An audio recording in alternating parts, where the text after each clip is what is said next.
माझ्या शेतकऱ्याच्या मनामध्ये मी आता माझं जीवन संपवतोय, मी आता माझा संसार सोडून मुलाबाळांना बायकोला सोडून मी त्या ठिकाणी आत्महत्या करतोय, ही जी काही त्याच्यामध्ये भावना येते ही अजिबात त्याच्या मनामध्ये येता कामा नये. ह्या पद्धतीनं आपल्याला पुढे जायचंय आणि त्याचं नियोजन आम्ही केलेलं आहे, त्याच्या कामाला आम्ही लागलेलो आहे. तुमचाही प्रतिसाद पाहिजे. तुम्ही खचू नका, तुम्ही नाउमेद होऊ नका.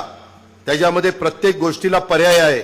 मी मगाशीच तुम्हाला सांगितलंय, मी आज अर्थमंत्री म्हणून 7,20,00,000 कोटीचा अर्थसंकल्प सादर केलाय.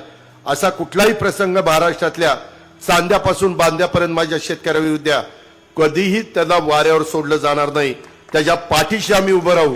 पण तुम्ही तुमचा आत्मविश्वास ढळून देऊ नका, अशा प्रकारचं माझं तुम्हाला आव्हान आहे.